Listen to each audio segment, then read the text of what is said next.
Salut Julien, comment ça va? Salut Seb, en pleine forme, toi?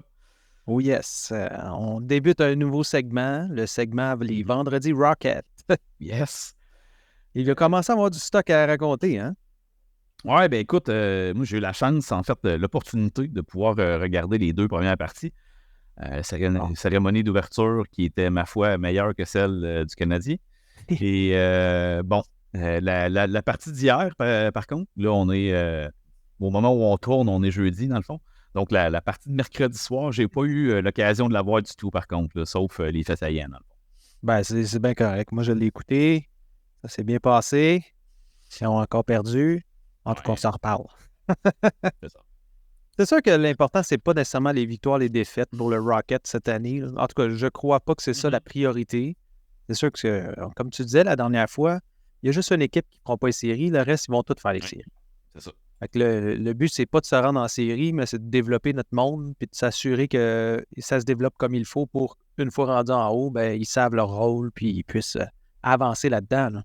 Ouais, t'en plein ça, en fait. Tu sais, bon, au niveau du line-up, au niveau du roster, là, le nombre de joueurs qu'on a de disponibles à jouer à chaque match, c'est assez élevé en ce moment. Donc, clairement, je crois que le temps qu'on ait une certaine synergie, une certaine habitude de jouer ensemble, d'avoir un esprit de corps, là, vraiment un team spirit. Regarde, là, je vous donne plein de synonymes. Avant d'avoir ça de construit, ça va prendre un bon bout de temps quand même, je crois, ça. Certainement. Mais moi, je vais te raconter des statistiques de l'équipe en ce moment. Puis, tu sais, Mhm. c'est sûr que, bon, Joël Armia joue en ce moment avec nous. Est-ce qu'il va être là toute l'année? Probablement pas. Mais moi, je trouvais ça intéressant d'en raconter un peu. On va commencer par les nationalités. Tu sais, on a 63% du club qui est Ouais. canadien. Donc, comme habituellement, la plupart des équipes, Mhm. surtout des équipes canadiennes, ont beaucoup de joueurs canadiens. Mais on a 13% qui sont suédois. On a une dizaine de pourcents seulement qui sont américains. Puis le reste, ben, tu sais, c'est la Tchéquie, la Finlande, la Slovaquie. Ouais.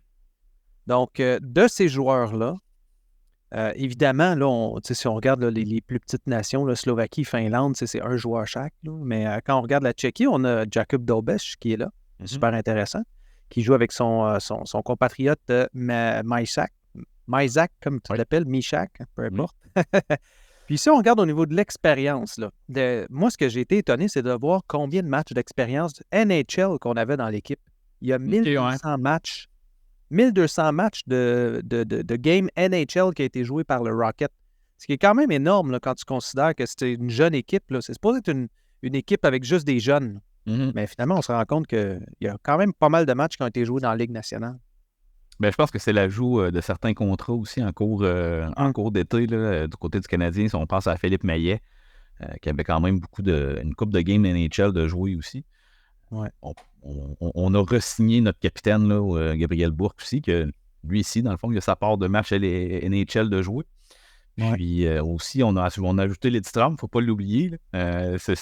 Écoute, c'est pas quelqu'un qu'on avait des très hautes attentes envers, mais lui ici, il a Non. quand même une saison et un peu plus là, au complet de jouer dans la LNH. Fait que oui, en effet, n'empêche que 1200 matchs, je trouve que c'est beaucoup, moi aussi, mais assez impressionnant. Ah, ben, c'est sûr que celui qui booste un peu les chiffres, là, si je regarde le nombre de matchs en Ligue nationale, là, Mhm. c'est évidemment Joël Armia. Joël Oui, Armia, il a joué 439 matchs. ouais, Donc, quand même.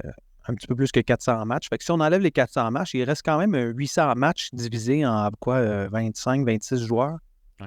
plus les gardiens, ce qui est quand Ah même oui. pas mal, là. Oui, Moi, je puis trouvais ça. parce que nos gardiens, ils n'en ont pas gros, là, quand même, de match en Non, LNH. non, exactement. Puis pour ce qui est de la Ligue américaine, ben, il y a 2400 matchs qui ont été joués. Fait que c'est quand même Ouais. similaire aux autres clubs là, à ce niveau-là. Donc, dans ces statistiques-là, évidemment, il y a des joueurs qui sont plus intéressants à regarder. Mais je pense que tu as déjà quelques joueurs que tu voulais me parler là, qui sont plus intéressants là, présentement. Ouais. Là, je t'ai perdu quelques secondes. Ouais, ben, dans le fond, Ah, écoute, c'est ça le point que je voulais soulever premièrement, en fait, là, c'est que, tu sais, il y a beaucoup j'entends des gens parler ici et là que c'est plate de ne pas voir tel joueur jouer plus souvent, c'est plate de ne pas avoir autant de power play à Mailloux qu'on voudrait avoir, c'est plate de ci, de ça. Ben, je vais juste vous faire réaliser que, dans le fond, l'alignement du Rocket présentement compte 16 attaquants, 8 défenseurs et 2 gardiens de but. Donc, il y a déjà quand même des vétérans là-dedans qui ont passé un match sur la passerelle. Là. On peut penser à Nathan Légaré, qui a déjà un match à la passerelle. On peut penser à Gabriel Bourque aussi, qui est le capitaine de l'équipe, dans le fond.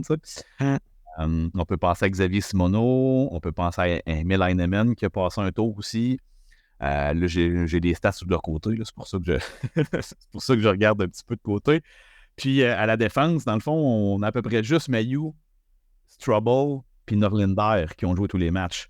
Donc, tu sais, est-ce que le fait qu'il y ait un peu moins de temps en powerplay, c'est justement parce qu'ils jouent quand même tous les matchs, tu sais? Donc, Ouais. il y a quand même des petites nuances à apporter ici, puis veut pas, ça fait en sorte que oui, c'est peut-être plus difficile là, de justement d'avoir une cohésion dans l'équipe quand tu es obligé d'un peu substituer des joueurs à tous les soirs, dans le fond. Ça. Ouais, c'est un bon point. C'est un bon point parce qu'effectivement, on regarde des joueurs. Est-ce qu'ils veulent protéger certains joueurs, peut-être? Par exemple, un Philippe Méchard qui est peut-être pas prêt à jouer des full-time là, Ouais. dans la Ligue américaine. Bon, est-ce que ça nous amène à se poser la question, y a-t-il des joueurs qui auraient dû être descendus ou bougés au profit d'autres joueurs? Exemple, Philippe Méchard, est-ce qu'il aurait dû être envoyé dans son club de junior qui est Kitchener? Oui, il me semble. Mais tu sais, Ouais. en tout cas, j'ai l'impression que oui, parce que du moins, il y aurait des minutes plus de qualité. Est-ce qu'on pense qu'au niveau du développement, d'apprendre le système du Canadien tout de suite, d'apprendre à jouer avec des gens plus matures physiquement tout de suite, même s'il y a moins de minutes, ça va être préférable dans son développement? Bon, là, c'est un peu l'impression que j'ai pour le moment parce qu'il est toujours avec le Rocket, dans le fond. Ouais. Donc, c'est toujours une question de plus et moins, dans le fond. Qu'est-ce qu'on gagne pour qu'est-ce qu'on perd? Donc, j'ai l'impression que le Canadien croit qu'il gagne plus à être avec le Rocket présentement. Écoute, c'est ça. On pourra débattre des années, je pense, là-dessus. Il n'y a pas... Je pense qu'on ne débattra pas longtemps ensemble parce que personnellement... Oui, on est d'accord. Moi, c'est ça. On est encore d'accord. Personnellement, c'est un choix c'est 26e choix. Là. C'est pas un top 10. Là. Pourquoi qu'il y a besoin absolument de se ramasser dans la Ligue américaine maintenant, quand c'est un joueur qui potentiellement pourrait bénéficier de plus de temps de glace junior, puis de continuer en fait à se développer au niveau talent là, personnel, là, si on veut, là, pour après ça amener son jeu un peu plus d'équipe, si on veut. Là. Les Rangers de Kitchener, bon, peut-être que c'est pas le club dans lequel il voulait se retrouver. Est-ce qu'il y a eu des demandes faites par lui et son clan? Si en tout cas il y a des demandes, ça part mal. Là. Ça part vraiment mal pour lui. Ouais, ben tu sais, c'est ça. C'est pas nécessairement le type de truc qu'on aime voir, là, des joueurs qui veulent jouer à des places spécifiques. Puis en tout cas, mais bon, il a été choisi pour être l'ami de Slav, hein, dans le fond, je pense. Ouais, malheureusement, là, c'est la raison principale. On a beau. En tout cas, c'est comme si, écoute, c'est comme s'il avait mis de la pression pour dire hey, je veux jouer absolument à Montréal ou à Laval cette année. Regarde, je loue un appartement avec Slavkovski. On va habiter ensemble, ça va être le fun. Puis tu sais, ils mettent ça dans les médias tout de suite, ça coule. C'est comme. C'est quoi, là? C'est pourquoi le besoin de si pressant de les mettre puis de les jumeler ensemble puis de dire OK, c'est deux best buddies, là? Personnellement, Slavkovski a beaucoup plus de talent, il est beaucoup plus avancé sur son jeu, donc pourquoi les jumeler ensemble? Pourquoi les amener à ce qu'ils habitent même ensemble? Là, moi, j'aurais mis Slavkovski avec un Matheson, avec un, tant qu'à faire, l'amener à habiter avec un joueur qui a beaucoup plus, non seulement d'expérience, mais aussi de choses à apporter à Slavkovski. Ouais, ben tu sais, c'est toute une optique de comment faire maturer nos joueurs, dans le fond, là aussi. Là. Ouais. Oui, il y a une progression sur la glace qu'on veut voir, puis au niveau technique, des habiletés, puis du système de jeu, puis ainsi de suite, de la compréhension du jeu, je peux dire ça comme ça. Mais il y a aussi un aspect maturité au niveau médiatique, au niveau nutrition, au niveau habitude de vie, que probablement certains joueurs plus âgés pourraient en partager plus, j'ai l'impression. Puis si là, on y va avec les résultats, en fait, de la dernière semaine, comme on s'est dit la dernière fois, on est un petit peu en retard, mais pas tant, parce que dans le fond, la vidéo va apparaître ici, là, on se voit aujourd'hui, on est vendredi matin, en fait, pour tout le monde. Puis, il y a un match ce soir. Il y a un match ce soir avec l'équipe contre qui ils ont joué mercredi. Ils ont perdu 5-4. En fait, ils ont perdu, mais en overtime. Ils ont réussi à remonter la pente. Ouais, ils perdaient 3-0 là, au début de la première période, un peu de la deuxième. Donc, ils ont réussi à remonter ça. Moi, ce que je remarque, c'est qu'ils ont des débuts de match très lents. Puis ils finissent par remonter la pente où ils ont toujours, évidemment, là, vu qu'ils sont jeunes, ça peut arriver des erreurs. Là, mais quand il y a une erreur, ça déboule vite. Là. Une erreur, puis une autre, puis ça amène que l'équipe finit par avoir plusieurs points d'avance sur eux. On pense au premier match qui ont perdu 7-4, entre autres. Suite à ça, ils ont rejoué contre la même équipe. Ils ont perdu 4-3 cette fois-ci. Puis hier, pas hier, mercredi, ils ont perdu 5-4. Il ne faut pas oublier que les Canucks vont probablement être une des grosses équipes là, de toute l'AHL, par contre. Là. Donc, il ne faut quand même pas négliger ce fait-là. Sauf que, oui, définitivement, là, les débuts de match sont lents. Est-ce qu'on peut attribuer ça aussi à un manque de structure, à un manque de cohésion, justement, au niveau de l'équipe? Là? Moi, c'est l'impression que j'ai personnellement. Donc, ce qu'on voit même en haut, là, maintenant. Oui. Oui, puis, tu sais, en tout cas, on pourra parler d'un manque de discipline un peu aussi, je pense. Fait que, tu sais, regarde, je pense qu'il y a certaines constantes qui sont là dans les deux équipes à ce niveau-là. On aura à travailler là-dessus, je pense, autant au niveau là, du Rocket que du CH. Avoir un petit peu plus de constance, un petit peu plus d'effort directement en commençant le match. Bon, est-ce que c'est réellement un manque d'effort? En tout cas, on peut se questionner, mais un manque de préparation, certainement, du moins. Parce qu'on commence beaucoup trop lentement les matchs. Manque de concentration. Tu sais, souvent, là, c'est juste d'être vraiment dans le moment présent et concentré sur justement ce qu'on a à faire en tant que joueur et non pas sur toutes les distractions qu'on peut avoir alentour qui sont quand même présentes. Puis c'est ça, c'est facile de se laisser avoir par ça. Là. Surtout les jeunes aujourd'hui, encore plus, là, qui ont des jeunes joueurs d'aujourd'hui qui sont beaucoup de médias sociaux, qui sont beaucoup avec leur téléphone. Puis en tout cas, ça peut beaucoup sur l'iPad, comme certains d'entre nous aiment beaucoup. Ouais, en tout cas. Mais au moins, il y a un avantage en ce moment. On a des joueurs comme Lias Anderson, Joel Armia qui font beaucoup de points puis qui sont comme un peu les mentors de cette équipe-là en ce moment là, au niveau joueurs qui ont de l'expérience, joueurs qui sont capables de compter, capables de ramener l'équipe à un peu plus là, serré, là, si on veut. Donc, ça, c'est un bon point. Oui, c'est les deux plus... Tu as nommé deux des plus belles surprises, je crois, là, au niveau... surprise, oui et non, là, mais au niveau Joël Armia, je pense que c'est une surprise de voir son attitude depuis qu'il est arrivé à Laval. On aurait pu le voir bouder, on aurait pu... il y aurait eu toutes les raisons du monde d'en faire le moins possible, dans le fond, puis dans le grand jeu, son chèque de paye, là, on va se le dire comme ça. Si ça peut lui redonner envie de jouer au hockey, ben tant mieux. Écoute, je pense que tout le monde va être gagnant de ça, même lui. Ensuite, tu as parlé aussi de Lias Anderson. Écoute, il y en a qui pouvaient se questionner à savoir pourquoi on était allé rapatrier ce joueur-là.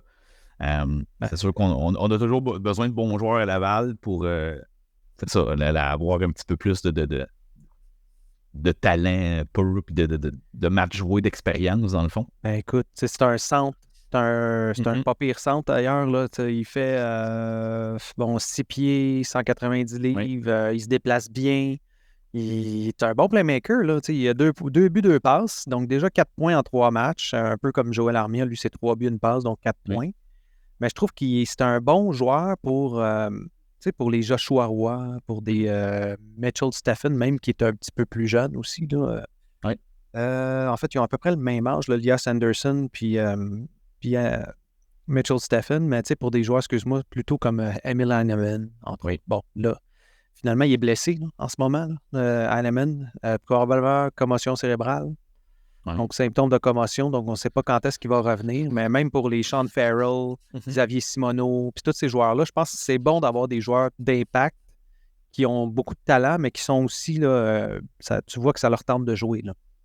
Oui, puis, tu sais, Gorton, c'est l'équipe qui l'avait repêché à New York aussi, Anderson. Fait que est-ce que d'avoir eu l'opportunité d'être réembauché par lui, rendu à son âge après beaucoup d'insuccès là, avec l'équipe des Rangers, est-ce que ça peut lui raviver une confiance en lui aussi? Là, tu sais, des fois, faut juste qu'on te fasse confiance pour que ça débloque. Tu sais. Donc, ça pourrait être un de ces joueurs-là dans les prochaines années quand même. Ben oui, puis tu sais, l'année passée, là, j'ai les statistiques devant moi. 67 matchs. Fait que, on se demandait combien de matchs qu'il y a dans une Je pense que c'est saison. 70 ans à peu près. Là. Ouais, à peu près, presque autour de 70. Là. Donc, 31 buts, 28 passes, 59 points en 67 matchs. C'était un des tops de la Ligue là, à ce moment-là. Ouais. Donc, tant qu'à moi, il risque de rester là toute l'année. Là, parce qu'à moins qu'on ait vraiment des besoins au niveau du centre puis qu'ils veulent l'essayer à la place d'un, je sais pas moi, mettons que Dvorak ne revient pas vite ou Monahan se blesse ou quoi que ce soit, là, on pourrait peut-être à ce moment-là avoir besoin d'un joueur comme ça. Sinon, je le vois vraiment rester l'année au complet là, dans la Ligue américaine. Ouais, c'est... Donc, je pense qu'on va aller rechercher un Mario bien plus vite, étant donné justement les circonstances là, que Kirby Dak ne reviendra pas de l'année. Donc, clairement, là, il y aurait plus un besoin avec quelqu'un qui a déjà un contrat d'en haut que tu n'auras pas nécessairement besoin de redescendre par la suite. Ouais. C'est sûr qu'avec Elias Anderson, le passer au balotage puis le repasser, c'est peut-être pas nécessairement toujours la meilleure option. Donc, c'est sûr qu'on est capable de garder son expérience à la balle, ça va être bénéfique, c'est certain. Ouais, clairement. Je te lance une petite balle courbe. Là. Évidemment, on goalé, on ne sait pas encore à 100% qu'est-ce qui se passe avec lui. Là. J'écoutais ce que en fait Martin Saint-Louis disait là, avec les journalistes ce matin, puis il parlait d'un day-to-day. Peut-être que quand ça va sortir, notre vidéo, on va être déjà rendu avec un pronostic pour Goulet. Mais ça s'enligne pas bien. Là. On parle probablement d'une blessure au poignet, 2 mois peut-être, potentiellement. Qui est-ce qu'on remonte en haut? Ou est-ce qu'on remonte quelqu'un en haut? Est-ce que c'est un gaucher? Là, en ce moment, on a Barron, puis on a Wideman qui ne joue pas, les deux plus à droite. Qu'il manque quelqu'un, à moins qu'on mette Kovacevic à gauche. Je pense qu'on a avantage définitivement quand même à avoir Harris à gauche tout le temps aussi. Là. Donc, c'est sûr que Matheson, Harris, Jacky à gauche, on pourrait se débrouiller avec ça, j'ai l'impression quand même. Cependant, je crois que Barron doit avoir sa chance.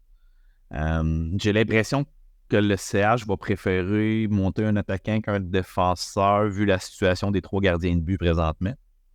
Ce qu'il ne faut pas oublier aussi, là. 3 gardiens de but, ça fait en sorte que tu as un joueur de lousse de moins à l'attaque et à la défense. T'sais. Donc, on mettra Primo en avant. Ouais, non, c'est ça. On pourrait toujours l'habiller en défenseur, peut-être, qui sait. C'est ça. Je pense pas que ça va être à notre avantage. Non, vraiment pas. Hein. Ouf. Même si Price, on le voyait jouer des fois, il était pas pire. Hein. Il y avait une belle shot. Oui, bien d'habitude, actuellement, les gardiens ont quand même des bons lancers parce qu'ils ne veulent pas à cause de la job en tant que telle, les avant-bras, tout ça, des poignets quand même assez développés pour la job. Mais on s'entend au niveau coup de patin, positionnement et tout, des fois, c'est peut-être là que c'est moins évident. C'est ça, effectivement. Ben écoute, c'est sûr que moi, quand je regarde, là, surtout le match d'hier, j'en suis venu à une conclusion, on s'est trompé, probablement, avec certains choix au repêchage. Je vois le match d'hier. Ce qui nous a fait mal, en fait, hier, là, c'est pas compliqué, c'est Jiri Kulich. C'est 3 buts. Buts pas en tir de barrage, excuse-moi. Pas du tout. En fait, en prolongation. Ça n'a pas duré trop longtemps. Là. Kulich a réussi à le mettre direct dans le fond du net, puis ça a fini là. Plus ces 2 buts, évidemment, dans le match. Moi, j'ai l'impression que là, on va commencer à voir là, des résultats déjà du repêchage 2022 puis commencer à se poser des questions. Qu'est-ce qui s'est passé en première ronde? Là? Oui. Mais tu regarde, t'en as glissé un mot un peu avant. Hein, Moi, j'étais présent sur place au Centre Bell à ce repêchage-là. Et là, écoute, je vais me censurer moi-même, là, mais la réaction que j'ai eue quand que ce choix-là est sorti, ça a été un autre de Slovaque. La réponse était claire, d'après moi. Là, ils sont allés le chercher juste parce que c'est l'ami de l'autre. Là. Il y a quand même un plafond très élevé, mes chers, là, mais son plancher est très bas aussi. Genre, je ne vois jamais jouer dans la Ligue nationale. Fait que c'est là que ça devenait vraiment un risque de prendre aussi haut au repêchage, selon moi. Puis, d'après moi, le Canadien a probablement déraillé un peu sur ce choix-là, malheureusement. Ouais. Puis, tu sais, moi aussi, j'étais là, by the way. C'était un petit peu plus haut. J'étais juste au-dessus, en fait, de la. Le Charles Jourdain, ça. Ouf! Ah ouais, c'était fou, là. J'étais juste au-dessus de TVA Sport, moi. Fait que, tu sais, quand j'ai vu Slavkovski qui a fait le tour du. C'était fou, ça, là. Il a fait le tour du bol, puis il s'est ramassé jusqu'à parler avec TVA Sport. J'ai pris une couple de photos. C'était.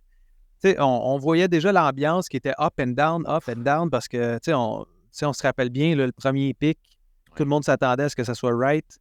Finalement, c'est Slavkovski qui sort. Bon, évidemment, il y avait quelques journalistes qui en avaient déjà parlé un peu qu'il y avait des chances que ce soit lui. Mais il y avait quand même un Cooley, Wright, qui était en ligne de compte. Puis finalement, c'est Slav qui est sorti. Ben, c'était pas si unanime, hein, je sais pas si tu t'en rappelles. Là. Ah non, il y avait c'était loin d'être unanime dans l'estrade. Ça applaudissait quand même, mais c'était pas tant hot. Puis quand il est sorti, puis là, il a fait son tour, puis qu'il est monté, là, le monde a commencé à réaliser, hey, ça va être notre premier choix, là, qu'est-ce que tu veux qu'on fasse? Let's go, on l'encourage, le jeune, puis il a tellement de belle attitude et tout. Mais tu sais, ça reste que, bon, personnellement, c'est pas lui que j'aurais pris, là, mais en tout cas, on ne reviendra pas là-dessus. Mais par la suite, c'est ça, on a eu l'échange avec, évidemment, Romanov pour le choix de repêchage. Est-ce qu'on allait avoir ce choix de repêchage-là? Rendu là, j'avais aucune idée qui c'est qu'on aurait pu aller choisir. Finalement, on se rend compte que Frank Nazar a été choisi par Chicago. Est-ce que ça va être un joueur d'impact? Est-ce qu'il devrait être plus solide qu'un Kirby Dach qui a joué seulement 50% de ses matchs en Ligue nationale en ce moment? On ne le sait pas. Mais quand on arrive vers la fin, par contre, là, on regarde, évidemment, on a eu Philippe Méchard qui a été choisi 26. Par la suite, on a Owen Beck qui a été choisi en deuxième ronde. J'ai l'impression qu'on aurait pu pratiquement les inverser rendus là. Si vraiment on voulait avoir Owen Beck tant que ça, je pense que oui, définitivement. Parce que Méchard aurait été encore là, probablement, au rang qu'on est allé. Parce que, en tout cas, on aurait pu prendre Kulich, puis au pire, Owen Beck, si vous vouliez Owen Beck plus que Méchard ou peu importe. Là, mais en tout cas, moi, je trouve que c'est un excellent choix, Owen Beck, mais malheureusement, Méchard, on l'a échappé. C'est l'impression. Oui, c'est très tôt, là. Il peut se développer plus tard, mais c'est l'impression que j'ai également, là, présentement. Malheureusement, il n'a pas dominé l'an passé en junior, puis bon, là, on n'aura pas l'occasion de le voir probablement 70 matchs, là, clairement pas en ce moment pour le Rocket. Non. S'il en joue 50, d'après moi, ça va être la cible s'il ne se blesse pas.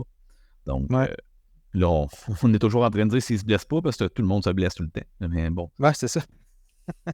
On est rendu avec un PTSD pour autant le Rocket que le Canadien. Vraiment, ça commence à... Je vois les jeunes se faire frapper, puis à chaque fois, un petit frisson.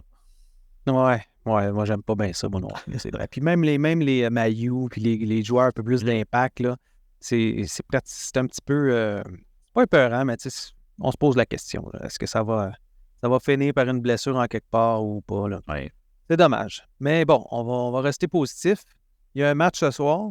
Un match match revanche, en principe, contre les Americans de Rochester. Puis après ça, il va y avoir un match samedi. Un match contre le club école d'Ottawa. Ça risque de brasser, ça. Le petit match à Ottawa. Oui, il risque d'être intéressant. Donc, probablement une équipe plus à la portée du Rocket aussi, là, selon le line-up qui va être présenté. Mais ça devrait être... Ben, en fait, ils ont quand même donné toujours une bonne opposition à l'équipe adverse. Donc, c'est ce qui est encourageant en ce moment quand on regarde les matchs du Rocket, là, je pense.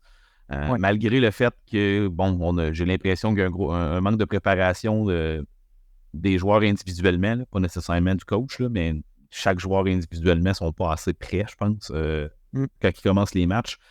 Mais espérons que ça va s'améliorer justement et qu'ils vont être encouragés par la bonne opposition qu'ils donnent tout le temps, dans le fond. Au moins. Exact. Mais au moins, c'est excitant. Il y a beaucoup de buts qui se comptent. Fait que quand vous allez sur place, là, ça va être le fun. Ah ouais, j'ai hâte de vivre cette expérience-là, d'aller à la Place Belle pour ça, pour vrai. Ah oui, moi aussi, j'ai hâte. J'aime juste pas le trafic là, de me rendre là parce que en étant de la Rive-Sud, c'est pas toujours évident. Là. Clairement.